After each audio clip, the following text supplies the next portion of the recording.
Ravi d'être là aujourd'hui pour parler du changement. Donc, le changement, c'est un gros sujet. Ça fait peur très souvent. Pour certaines personnes, ça peut être très angoissant même. Donc, on a effectivement 45 minutes ensemble. Je vais parler pendant à peu près 35 minutes et puis il y aura 10 minutes de questions-réponses. Pendant ces 45 minutes, déjà, on va essayer de comprendre pourquoi le changement est aussi inconfortable pour nous. Ensuite, je vous présenterai tout un tas d'outils, comme l'a dit Lauriane. Je ferai également un zoom sur la posture de référent, quand on est référent, c'est-à-dire on peut être manager, référent pour son équipe en tant que manager, référent pour ses enfants en tant que parent. Par exemple, voilà, il y a différentes manières d'être référent. Donc, on fera un petit zoom particulier là-dessus. Je terminerai par des suggestions culture également. Donc, comme l'a dit Lauriane, n'hésitez pas à poser des questions, à réagir dans le chat. Je précise toutefois que je ne le vois pas pendant que je présente. Donc voilà, ne soyez pas ni surpris ni vexés si je ne réagis pas à ce que vous écrivez tout au long du moment où je parle. Et donc, on reviendra dessus au fil de l'eau. Et Lauriane, voilà, tu es mes yeux. Si jamais tu vois des questions, il y a besoin de m'interrompre pour voilà, poser une question immédiatement. Surtout, tu n'hésites pas.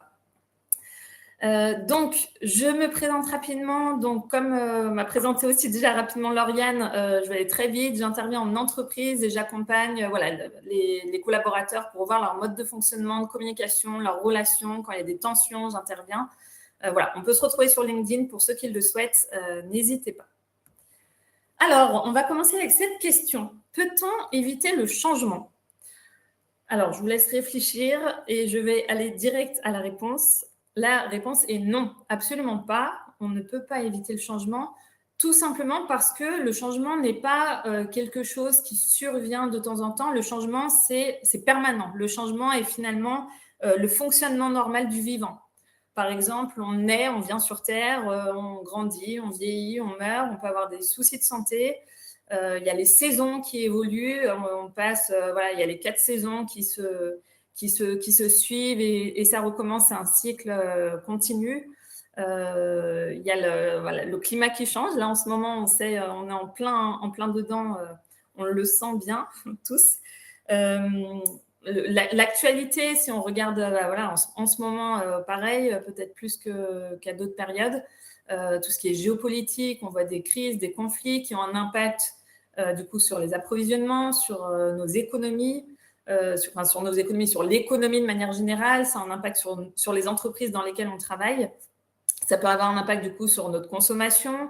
Voilà, la société évolue, les mentalités évoluent, les lois, il y a des nouvelles lois qui arrivent, etc. Donc voilà, on voit à travers ces exemples-là que le changement est absolument partout et qu'on ne peut pas l'éviter et que finalement, dans tout ça, il y a très peu de choses sur lesquelles on a la main.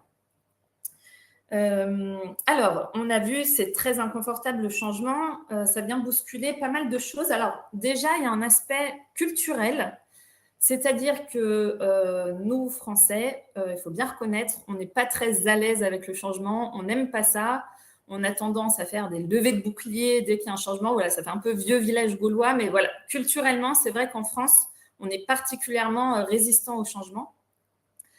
Contrairement à d'autres cultures. Je vous donne l'exemple d'une culture, pour le coup, que je connais bien, la culture indienne. J'ai vécu en Inde, je suis mariée à un Indien, donc voilà, je connais cette culture d'assez près. En Inde, il y a un peu une loi, c'est que rien ne se passe jamais comme prévu.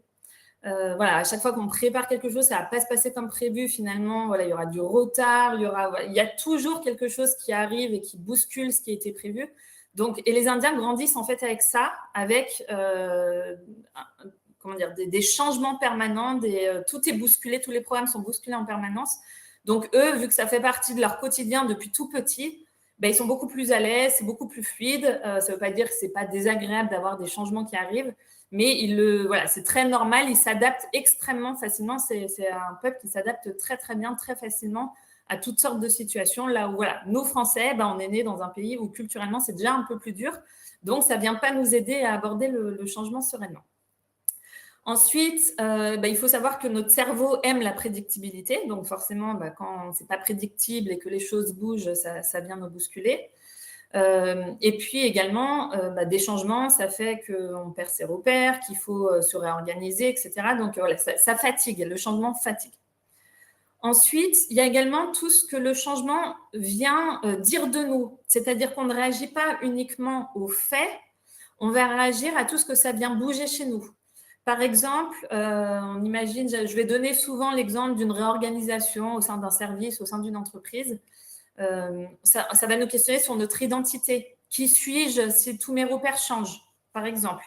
Ça vient nous questionner également sur nos compétences.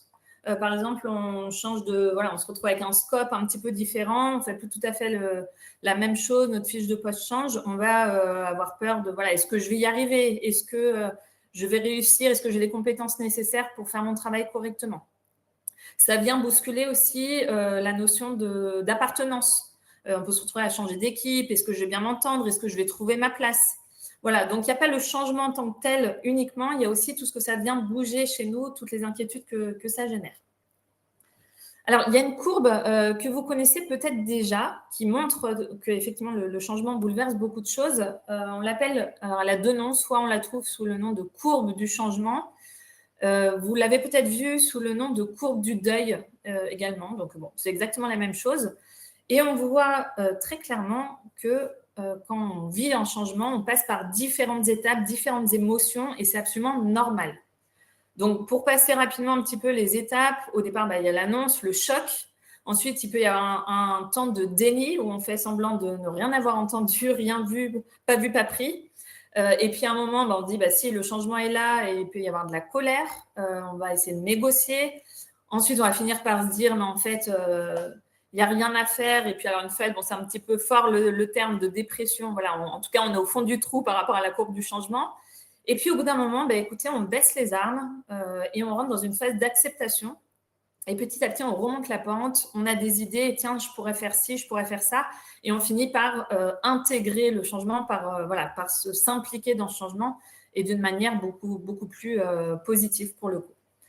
Donc, ce qui est important de retenir avec cette courbe, c'est que les émotions, et notamment les émotions négatives, sont absolument normales. Donc, il faut accepter cet inconfort. L'inconfort est inévitable, on ne peut rien y faire. Donc, une première chose consiste à reconnaître que c'est inconfortable et accepter que ce soit inconfortable. Ça, c'est la première chose. Deuxième chose, cette courbe, on passe à peu près tous par là. Et d'ailleurs, ça, c'est un fait intéressant, pour des changements qu'on a choisis ou pas. Parce qu'un changement qu'on a choisi, malgré tout, ça nous déstabilise. Ça veut dire qu'il faut se réorganiser sur différentes choses. Imaginons que vous ayez accepté un nouveau poste dans une nouvelle agence, dans une autre ville. Donc, malgré que vous ayez candidaté, passé des entretiens et que vous soyez content d'avoir été sélectionné et d'avoir signé le contrat, malgré tout, vous allez quitter une équipe, vous ne savez pas où vous allez, est-ce que je vais bien m'entendre, est-ce que je vais me sentir bien, est-ce que je vais trouver mes repères, etc. etc. Donc, même sur des changements qu'on a souhaités, malgré tout, on passe par des phases très inconfortables et c'est normal. L'autre aspect important de cette courbe du changement, c'est que d'une personne à l'autre, ça peut varier. On peut traverser cette courbe en quelques minutes, comme on peut la traverser en plusieurs mois, voire plusieurs années. Et au sein, par exemple, d'une même équipe qui vit la même chose, donc on imagine encore cet exemple d'une réorganisation, au sein d'une même équipe, il y a un collègue qui va, l'annonce est faite le matin, le soir, il dira « ouais, voilà, en fin de compte, je pense que ça peut être pas mal, pourquoi pas, ça peut être intéressant. Moi, je suis assez positive vis-à-vis de ça. » Quand il y en a d'autres, le collègue qui est assis juste à côté, qui vit la même chose au quotidien, lui, peut-être, sera beaucoup plus dans la résistance, ne va pas du tout aimer ce changement, ça va lui rendre très inconfortable. Il va essayer de résister, de négocier, il va un petit peu lutter et ça peut prendre des semaines, voire des mois. Donc voilà, ça, c'est les aspects à retenir. L'inconfort est normal, gardez bien ça en tête. Alors, finalement, quelle est la bonne posture? Alors, déjà, d'une part, je vous propose cette image. Je vous propose de voir le changement comme une vague. Pourquoi comme une vague? Parce que, comme on l'a vu, le changement est permanent, il est partout, on ne peut pas l'arrêter. Comme une vague, finalement. Une vague, car on imagine une grosse vague qui arrive, on est à la mer, une grosse vague qui arrive, on peut s'agiter dans tous les sens, sauter, lever les bras, on n'arrêtera pas la vague. La seule chose qu'on risque de faire en essayant d'arrêter la vague, c'est de boire la tasse et de s'épuiser. Donc, le meilleur mouvement, finalement, quand une vague arrive, c'est de monter sur une planche, d'essayer de garder l'équilibre et d'avancer avec la vague, finalement, en essayant de garder cet équilibre. Donc, je vous invite à surfer plutôt qu'à résister. Donc, pour identifier un petit peu si vous résistez, si vous surfez, quand on résiste, on va se dire, déjà, je ne veux pas de ce changement. On va dire, je veux retrouver l'ancien fonctionnement, ça ne me va pas. On va imposer d'avoir réponse à toutes les questions qu'on se pose. On va vouloir tout maîtriser. Voilà. Quand on est dans ce type de réflexion, de pensée, on est en train d'essayer d'arrêter la vague au risque de s'épuiser, comme je viens de le dire. Et quand on surfe, les pensées, les réactions sont un petit peu différentes. On va se dire comment je m'adapte. Ok, je ne maîtrise pas tout, mais voilà, je vais voir au fur et à mesure. Je vais me réadapter, je vais apprendre. Voilà, c'est inconfortable, mais j'avance. Quel nouveau fonctionnement devient possible? Voilà, on va être un peu plus dans la curiosité et cet équilibre qu'on va essayer de trouver au fil de l'eau. Donc, j'aime bien l'image de la planche parce que sur une planche, il y a cette notion d'essayer de garder l'équilibre. C'est pas très stable, c'est pas très confortable, à moins d'être un surfeur aguerri. Mais voilà, c'est un peu comme ça que finalement ça se passe pour un changement. Donc, vous allez me dire, elle est bien gentille, Constance, avec tout ça, mais qu'est-ce que j'en fais de cette image de vague? Comment je surfe? À quoi ça ressemble? Donc, voilà, je vais vous partager différents outils assez variés. Vous allez les écouter, voir ceux qui vous parlent, ceux que vous souhaiteriez tester. Je vous invite, moi, à tester un petit peu tout et puis à garder, pour les fois où vous rencontrez un changement, à garder ce qui fait le plus sens et ce qui vous paraît le plus efficace. Premier outil, là pour le coup qui est absolument incontournable, je vous invite à faire le tri entre ce qui dépend de vous et ce qui ne dépend pas de vous. Très souvent, sans se rendre compte, on tombe dans un piège. Finalement, on met toute son énergie, toutes ses pensées, toutes ses inquiétudes sur cette seconde partie de ce qui ne dépend pas de nous. Et c'est là-dessus que ça tourne en boucle, etc. Et voilà, on se dit, oh là, c'est une vague, il faut que je l'arrête, qu'est-ce que je peux faire? Je ne suis pas d'accord, ça ne me va pas. Et en fin de compte, une fois qu'on a identifié qu'on n'avait pas la main là-dessus, ça permet de décaler un petit peu le regard et de se concentrer sur qu'est-ce qui dépend de moi finalement, qu'est-ce qui me permet d'avancer. Donc, je donne un exemple encore. Je reviens sur l'exemple. Voilà, l'entreprise vous annonce qu'il va y avoir une réorganisation des départements. Probablement que vous aurez beau râler tout ce que vous voulez, dire c'est une très mauvaise idée, mais comment on va faire? On va droit dans le mur. Vous pouvez répéter ça une centaine de fois, très probablement que la réorganisation va avoir lieu. Donc, je vous invite au lieu de ça, de sortir, de décaler un petit peu le regard. Et qu'est-ce que je maîtrise finalement dans tout ça? Donc, on maîtrise assez peu de choses. En réalité, on maîtrise ce qu'on envoie, ce qu'on construit comme relation, ce qu'on communique. On maîtrise la manière dont on échange avec son responsable. On maîtrise la manière dont on échange avec son équipe, avec ses collègues. On maîtrise la manière dont on s'organise. On maîtrise le fait de peut-être lever la main et demander de l'aide quand on a besoin. Voilà, on maîtrise ce genre de choses et c'est finalement là qu'il va falloir vous concentrer, mettre votre énergie parce que là, pour le coup, il y a quelque chose à jouer, il y a quelque chose à faire et puis d'être dans l'action, on le verra aussi dans un autre outil, on reprend confiance, on se sent mieux. Donc, je vous partage une citation que vous connaissez peut-être déjà d'un philosophe qui s'appelle Marc Aurèle, un ancien philosophe, qui a dit ça. Que la force me soit donnée de supporter ce qui ne peut être changé. Donc, il y a une réorganisation, je n'ai pas le choix. Que la force me soit donnée de supporter ça. Le courage de changer ce qui peut l'être. Et aussi, et peut-être surtout, la sagesse de distinguer l'un de l'autre. Donc voilà, ça c'est un premier outil pour le coup qui est incontournable.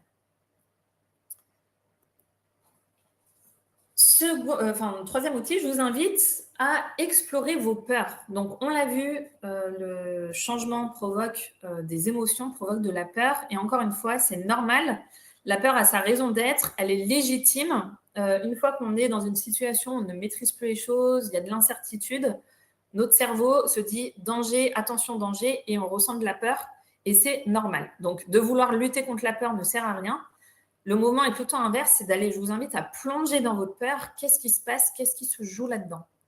Une fois que vous avez nommé votre peur, déjà la pression redescend et on va pouvoir s'en saisir. Je vous donne un exemple.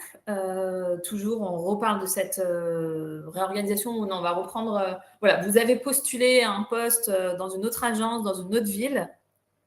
Et puis, évidemment, il y a des peurs associées à ce mouvement, malgré que vous l'ayez peut-être souhaité.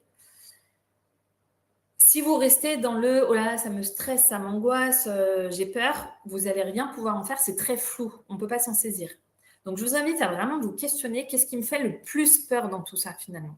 Et peut-être que vous allez vous dire, finalement, dans tout ça, dans ce gros changement, ce qui me fait le plus peur, c'est le fait d'arriver dans une ville où je ne connais absolument personne. Donc, déjà, d'avoir mis des mots dessus, ça redescend, on se sent déjà un peu plus léger, bizarrement. Et puis surtout, on peut en faire quelque chose, on peut s'en saisir. Donc, dans l'exemple que je donne, on pourrait se dire, ok, jusque maintenant, je faisais du badminton tous les mardis soirs, je vais voir s'il n'y a pas un club de badminton dans le quartier où je pense habiter ou pas très loin de mon travail. On pourrait se dire aussi, tiens, je sais que mon copain Albert avait fait ses études dans cette ville, peut-être qu'il connaît encore du monde sur place, que je pourrais rencontrer. Voilà, on peut en tout cas se saisir de cette peur et puis reprendre, mettre des actions en place. C'est doublement intéressant parce que d'une part, la peur, une fois qu'on l'explore, qu'on la regarde sous toutes ses coutures, elle dégonfle d'une certaine manière. Et puis surtout, on se met en action, on a l'impression de reprendre un petit peu le contrôle. De reprendre le contrôle, on reprend confiance. Une fois qu'on a identifié un club de badminton et puis 3 personnes avec qui on va pouvoir boire un café le jour où on va arriver, ça fait déjà beaucoup moins peur. Donc voilà, ça c'est un aspect très important. Et à ce moment-là, en réalité, vous êtes monté sur votre planche de surf quand vous faites ça. Outil suivant. Je vous propose également de revisiter les changements passés. Donc, ça peut être des changements récents, des changements beaucoup plus anciens, comme quand j'étais petite, mes parents ont déménagé dans une nouvelle ville où je connaissais absolument personne, j'ai dû changer d'école. Voilà, c'est quelque chose qui peut être potentiellement très ancien. Ou ça peut être beaucoup plus récent. Oui, il y a 2 ans, il y a eu effectivement une réorganisation dans le département. Voilà. Je vous invite donc à relister tous ces changements que vous avez vécus et vous replongez dedans. Comment je me sentais à cette période-là? Qu'est-ce que je disais? Qu'est-ce que je faisais? Voilà, il y a fort à parier qu'à ce moment-là, c'était très inconfortable, comme on l'a vu, tout changement. Donc, replongez là-dedans et puis ensuite, revenez à aujourd'hui avec le recul. Alors, ce changement d'il y a 2, 5, 10 ans, aujourd'hui, avec le recul, comment je le vois? Avec le recul, qu'est-ce que ce changement a permis? Peut-être que grâce à ce changement, vous avez fait de nouvelles rencontres, vous avez trouvé un travail qui vous plaît, vous avez développé de nouvelles compétences, vous avez, voilà, avec le recul de 2 ans, 5 ans, 10 ans, peu importe, généralement, on trouve des choses très positives à tout ça. Et donc, ça, c'est intéressant parce que ça permet de se dire, OK, là, je suis la tête dans un changement qui est extrêmement désagréable, mais ça donne un petit peu d'espoir finalement que potentiellement de ça vont émerger des choses intéressantes. Également, je vous invite à réaliser que finalement, ces changements d'il y a 2, 5, 10 ans, aujourd'hui, ce n'est plus un sujet, c'est du passé. Ils sont plus, c'est plus un sujet, c'est plus quelque chose qui prend la tête, qui prend toute la place, et qu'aujourd'hui, vous êtes dans un nouveau fonctionnement, une nouvelle routine, de nouvelles habitudes, et qu'en réalité, tout va bien.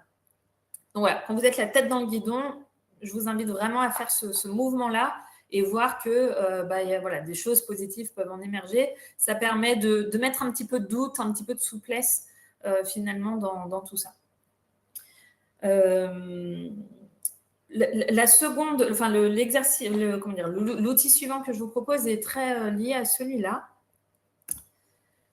Le changement a 2 facettes. C'est toujours cette même idée. Alors, j'ai bien aimé, en préparant le meet-up, j'ai lu quelque part que le mot « crise » en chinois est représenté, je ne parle pas du tout chinois, le mot « crise » en chinois est représenté par 2 idéogrammes, un qui signifie « danger » et un second qui signifie « opportunité ». Donc voilà, un petit peu comme cette pièce qui a double face, le changement a double face. Donc, pour ça, je vous donne des exemples de crises majeures, marquantes, qui ont, malgré l'horreur de ces crises, enfin, la difficulté de ces crises, ont eu des conséquences, malgré tout, certaines conséquences positives. Alors, premier exemple, et non des moindres, la Seconde Guerre mondiale. J'y vais pas avec le dos de la cuillère, comme vous le voyez. Donc, la Seconde Guerre mondiale, donc une horreur, et évidemment qu'on ne souhaite pas voir se reproduire. Mais figurez-vous que c'est à l'issue de la Seconde Guerre mondiale, en 1945, que la France a mis sur pied son système de sécurité sociale. En se disant, voilà, la France s'est dit, on ne peut pas vivre dans un monde où il y a autant de difficultés, où les gens n'ont pas accès aux soins, à la médecine, etc. Et donc, ce système de sécurité sociale a été mis sur pied en 1945, à la sortie de la guerre. Voilà. Évidemment, on ne souhaite pas la guerre pour ce genre de choses, mais il y a fort à parier que s'il n'y avait pas eu cette horreur de la Seconde Guerre mondiale, le système de sécurité sociale français, excusez-moi, n'aurait probablement pas été pensé, envisagé et mis en place. Un deuxième exemple, beaucoup plus récent pour le coup, c'est la crise Covid. Je ne sais pas si vous vous rappelez, parce que maintenant ça paraît fou, mais avant cette crise, le télétravail était inenvisageable, en France en tout cas. Ça n'existait pas ou quasiment pas, enfin c'était extrêmement rare. Alors qu'aujourd'hui, pour le coup, c'est totalement rentré dans les mœurs. La majorité des entreprises permettent le télétravail 2 jours par semaine ou par mois, voilà, selon différentes modalités, et c'est absolument normal. Voilà, ça devient presque bizarre, finalement, une entreprise qui n'autorise pas ça.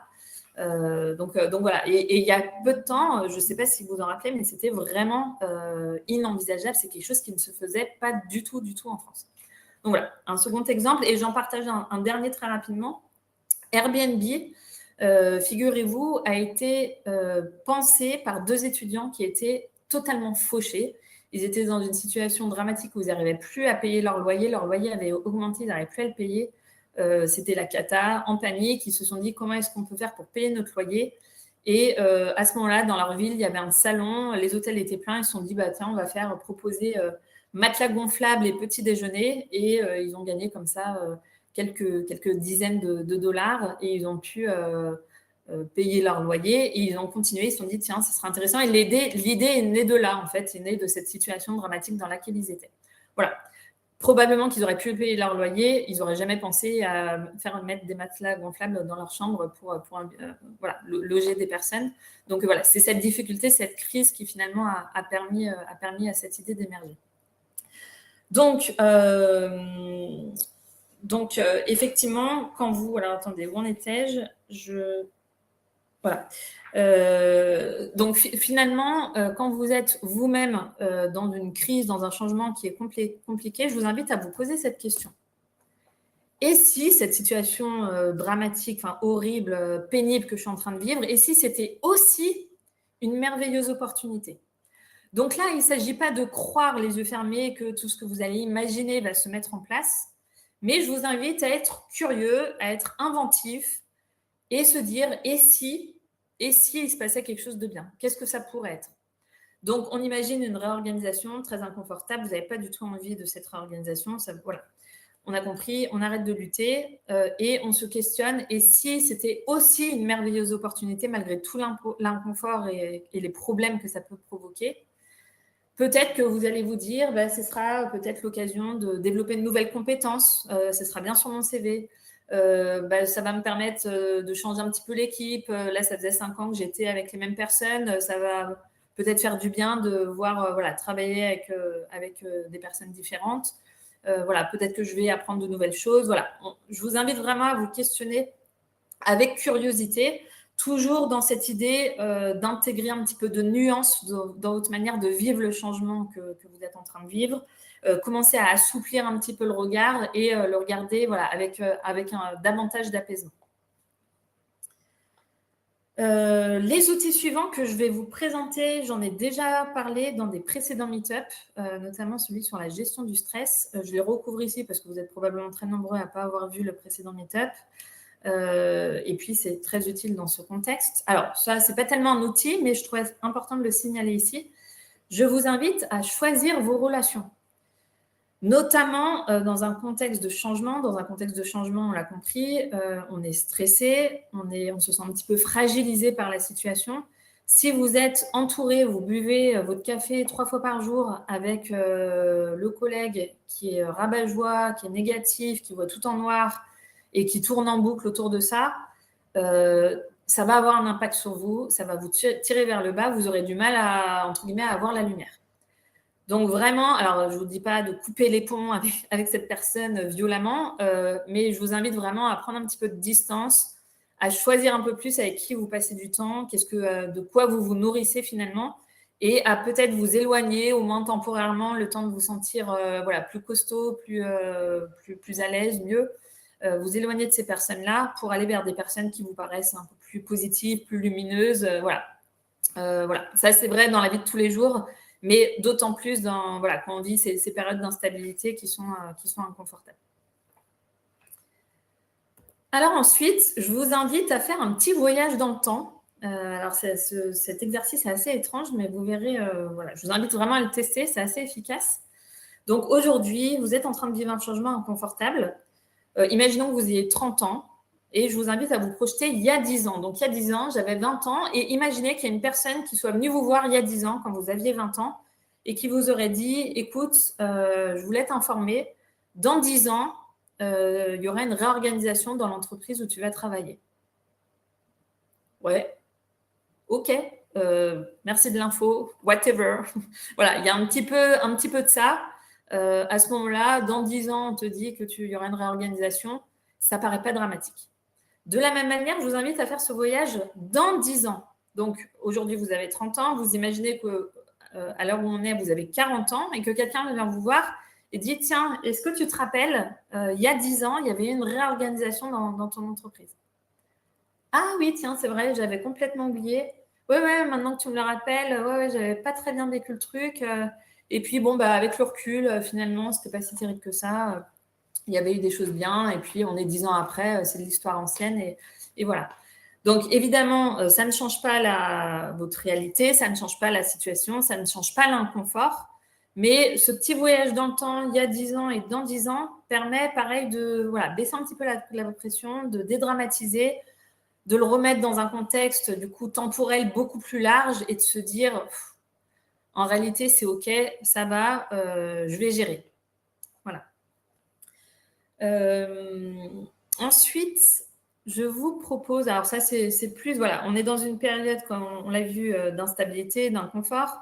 Donc je vous invite un peu à revenir à vous et essayer de trouver, on n'est pas bien quand il y a un changement non maîtrisé. Je vous invite à cultiver les plaisirs, à penser à vous, respirer, bouger, pourquoi pas méditer si vous méditez. Il y a l'outil notamment, je ne l'ai pas mis ici, mais la cohérence cardiaque que vous connaissez peut-être, où on cale sa respiration sur son rythme cardiaque, qui est extrêmement simple et puissant, qui permet en tout cas de se poser, de descendre un petit peu en pression. Et puis, ce merveilleux outil qui est l'humour. L'humour, on peut vraiment rire de tout.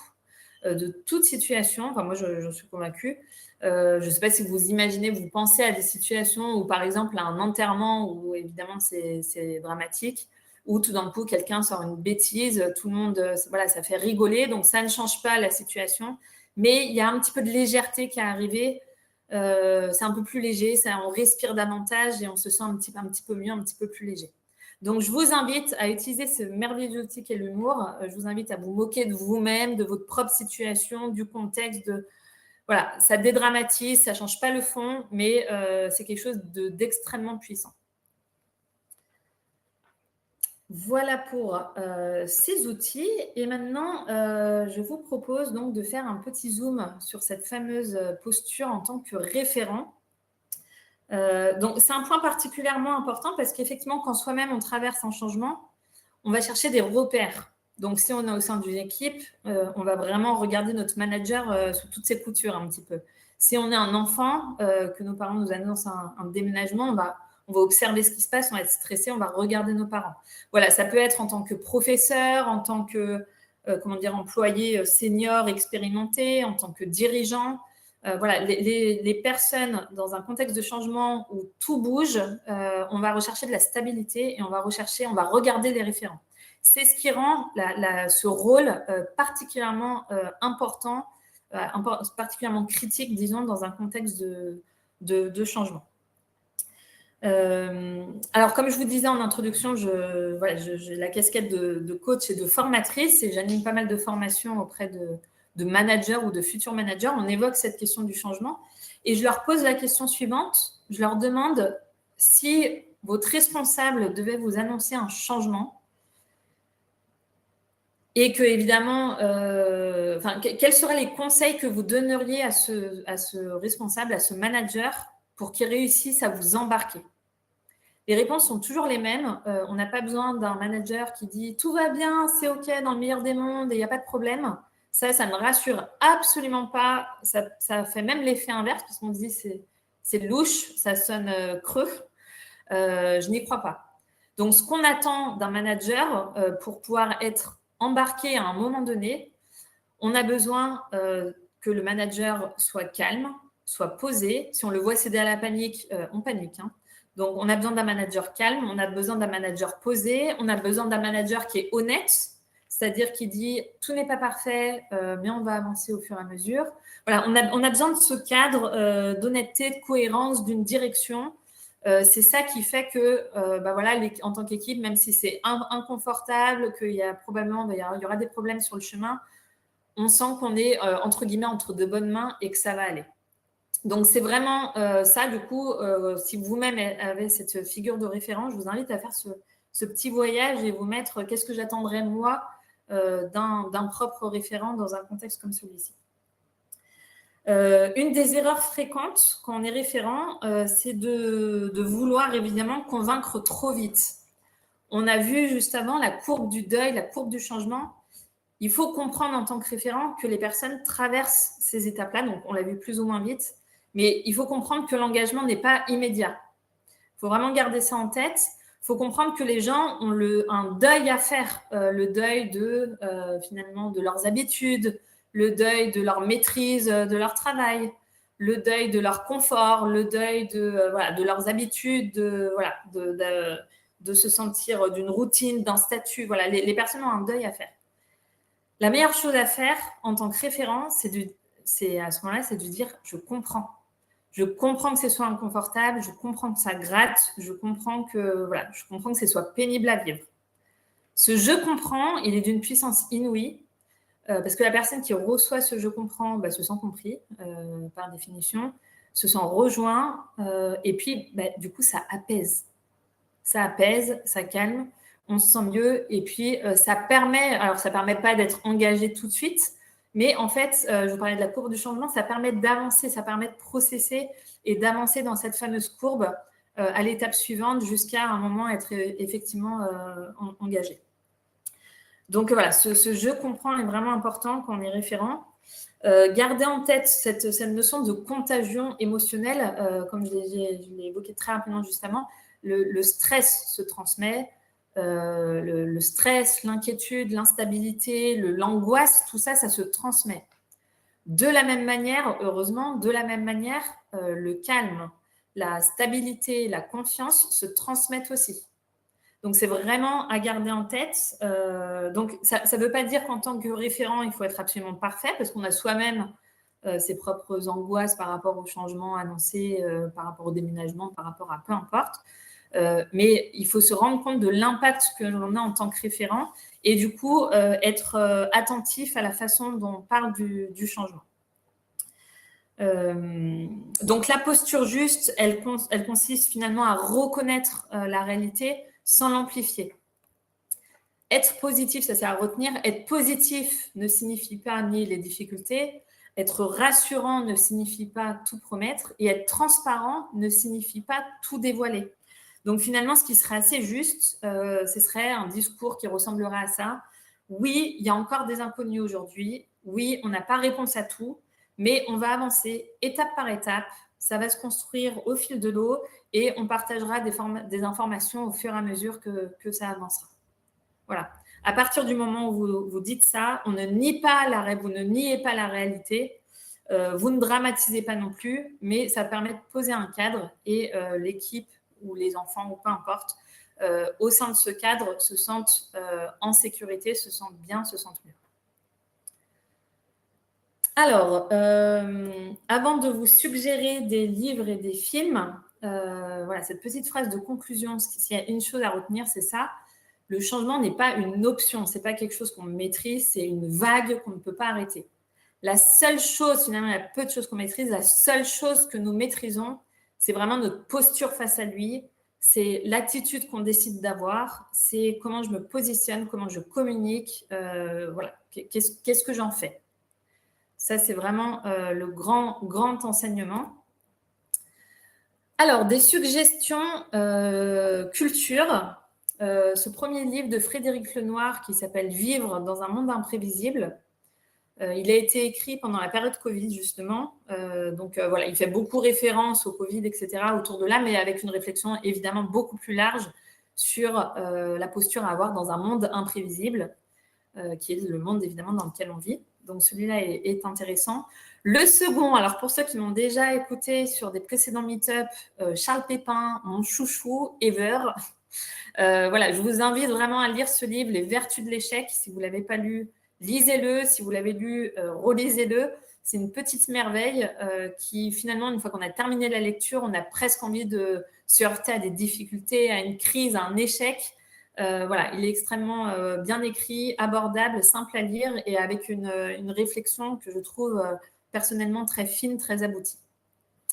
Le troisième livre, alors je ne l'ai pas lu, Qui a piqué mon fromage, mais en préparant donc ce meet-up, voilà, je cherchais des suggestions culture autres que celles que je connaissais déjà.